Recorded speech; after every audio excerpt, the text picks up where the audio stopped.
नमस्कार। देश और दुनिया की तमाम फटाफट खबरों में आपका स्वागत है। खबरों के लिए आपसे निवेदन की यदि आपने हमारे चैनल को सब्सक्राइब नहीं किया तो कृपया करके आपके अपने चैनल को सब्सक्राइब कर लें। आप सब्सक्राइब करते हैं तो हमें हिम्मत होती है सही और सच्ची खबरें आप तक पहुंचाने की। वरना मीडिया में किस तरह की खबरें आपको पेश की जाती है यह आप भली भांति अब समझते हैं। तो हम उन खबरों के साथ आपके सामने पेश हैं जो खबरें मीडिया पर अवश्य आपसे छुपाई जा रही है या उस पर चर्चा ही नहीं की जा रही। तो क्या है आज की वो बड़ी खबरें। कांग्रेस सांसद जयराम रमेश ने शनिवार यानी आज भारत जोड़ो यात्रा की तीसरी वर्षगांठ मनाते हुए इसे पार्टी नेता राहुल गांधी के नेतृत्व में कन्याकुमारी से कश्मीर तक का एक परिवर्तनकारी राजनीतिक आंदोलन बताया, जिसने देश में बढ़ती आर्थिक असमानता, सामाजिक ध्रुवीकरण और राजनीतिक तानाशाही को उजागर किया। एक्स पर एक पोस्ट में रमेश ने भारत जोड़ो यात्रा को अत्यंत परिवर्तनकारी घटना कहा। जयराम रमेश ने कहा कि 3 साल पहले आज ही के दिन भारत जोड़ो यात्रा का समापन श्रीनगर में राहुल गांधी के प्रेरणादायक भाषण के साथ हुआ। राहुल गांधी और 200 से अधिक भारत यात्रियों ने कन्याकुमारी से कश्मीर तक 4000 किलोमीटर की पदयात्रा पैदल की थी। यह यात्रा 145 दिनों से अधिक चली और इसमें 12 राज्य और 2 केंद्र शासित प्रदेश शामिल थे। इस यात्रा ने जनता तक आर्थिक असमानताओं में वृद्धि, सामाजिक ध्रुवीकरण में गहराई और राजनीतिक तानाशाही में वृद्धि के 3 संदेश पहुंचाए और ये हमारे देश की राजनीति में एक महत्वपूर्ण परिवर्तनकारी घटना थी। इसे आने वाले दशकों तक याद रखा जाएगा और सराहा जाएगा। इस यात्रा का उद्देश्य भारत को एकजुट करना और राष्ट्र को मजबूत बनाने के लिए लोगों को एक साथ लाना था।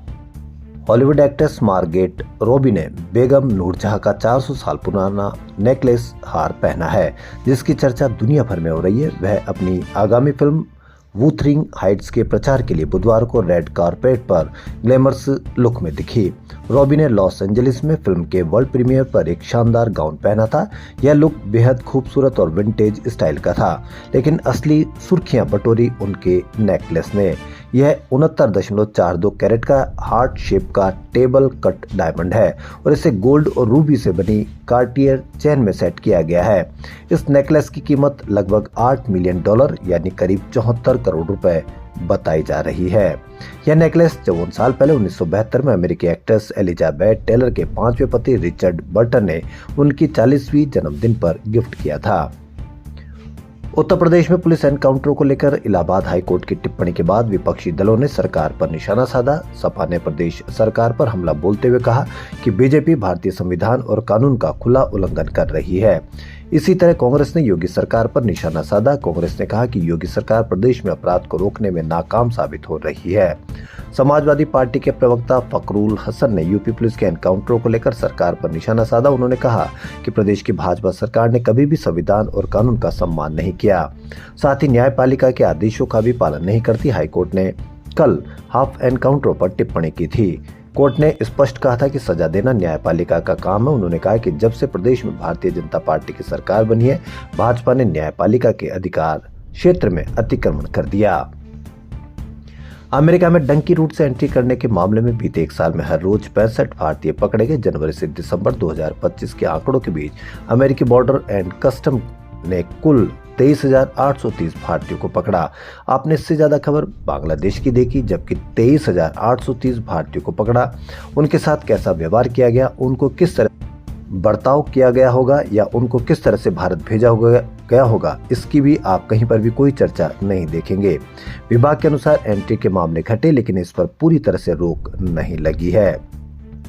शंकराचार्य अविमुक्तेश्वरानंद सरस्वती ने यूपी के सीएम योगी आदित्यनाथ को प्रधानमंत्री बनने के लिए सपोर्ट देने का ऑफर दिया। उन्होंने आज कहा कि अगर योगी खुद को सच्चा हिंदू साबित करना चाहते हैं तो गाय को राज्य माता घोषित करें और गोमांस पर पूरी तरह से प्रतिबंध लगाए। योगी को हमने 40 दिन का समय दिया है। भारत और न्यूजीलैंड के बीच T20 सीरीज का 5वां मैच तिरुवनंतपुरम के ग्रीनफील्ड स्टेडियम में खेला जा रहा है। भारतीय टीम ने टॉस जीतकर बैटिंग चुनी है। कप्तान सूर्य कुमार यादव ने कहा कि हम ओस में अपने गेंदबाजों को टेस्ट करना चाहते हैं। भारतीय टीम में 3 बदलाव हुए। अक्षर पटेल, ईशान किशन और वरुण चक्रवर्ती की वापसी हुई है। दूसरी ओर न्यूजीलैंड ने भी 4 बदलाव किए हैं। टीम T20 वर्ल्ड कप से पहले ये दोनों टीमों का आखिरी T20 मुकाबला। टीम इंडिया सीरीज में 3-1 से आगे है। यह मुकाबला विकेटकीपर बल्लेबाज संजू सैमसन के लिए बेहद अहम है। अजीत पवार की पत्नी सुनेत्रा पवार आज महाराष्ट्र की पहली महिला डिप्टी सीएम बन गई। राज्यपाल आचार्य देवव्रत ने लोक भवन में सुनेत्रा को शपथ दिलाई। शपथ ग्रहण समारोह करीब 12 मिनट तक चला। शरद पवार इस समारोह में नहीं पहुंचे। इससे पहले दिन में एनसीपी विधायक दल और विधान परिषद सदस्यों की विधान भवन में बैठक बुलाई गई थी, जिसमें सुनेत्रा को पार्टी नेता चुना गया था। यहीं कहीं दूसरा अगर शपथ ग्रहण होता और उसका प्रमुख नहीं पहुंचा होता तो पूरा मीडिया लग जाता, लेकिन शरद पवार इस समारोह में नहीं पहुंचे। आपको कहीं पर भी कोई खबर देखने को नहीं मिलेगी।